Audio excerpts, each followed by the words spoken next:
Eric A Manus and the Dream of the Cities in the Sky. Brought to you by electricsoupforthesoul.com. Be sure to visit us at electricsoupforthesoul.com. Part 1. As I walked through the wilderness, I saw a bench gnarled in branches. I laid there and slept. Into my mind crept a dream of a man weighed by lightness. This man by the name of Manus, weighted by life's emptiness, swelled up. His feet left the ground. He reached to keep down. Folded he rose, led by his anus.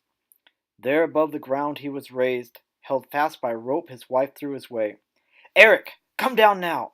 You'll soon draw a crowd. Our neighbors will laugh. We'll be shamed. But try as he might, Manus was not able to set himself right. What a fool you are, shrieked Eric's wife. It seems we've reached the limits of our love. So with a sad glance his way, she let loose the rope's end and cut free Manus. He screamed, Help! But, despite that yelp, his wife hurried back to her TV. So there was Manus, fully bent, with his feet held tight to his head, floating loose about 16 feet just out of the earth's reach, his heart filled with dread. Fisherman. As Manus floated along, he deftly maneuvered his overblown heft to avoid crashing into large buildings, while he floated south of his city's edge. His body slowly glided over the green waves of a wide river he knew to be the Columbia. Up above all, he followed the waters. Doubled over, just free of the surface, Manus saw a creature emerge from the murk below. Then a barbed hook pulled at his pant leg, dug into skin, hurt as if stung by a bumblebee. Manus reached for his leg to get free. He saw that the hook pulled a line that shook. Manus looked down the line's length to see a large bass, climbing upward, using its fins to crawl higher. It reached closer and grew bird-like, then was lizard shape, followed by ape as it creeped up that line that anchored them both in place over top of water. Closer it came, growing into a man, creeping till his face looked up from below Manus' pretzeled body torso twits. What sort of mess is all of this? Asked the stranger. His curled up lips grew into a smile. He added, What style? And hoisted himself next to Manus. My name is Eric A Manus. I'm from a suburb of Portland just north of this river. I grew emptier till my emptiness blowed me up. Now I'm stuck, tucked upside down, floating.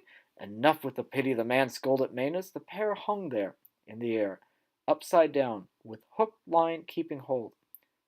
I am Santiago, the old man. You, my friend, are anchored to the pass.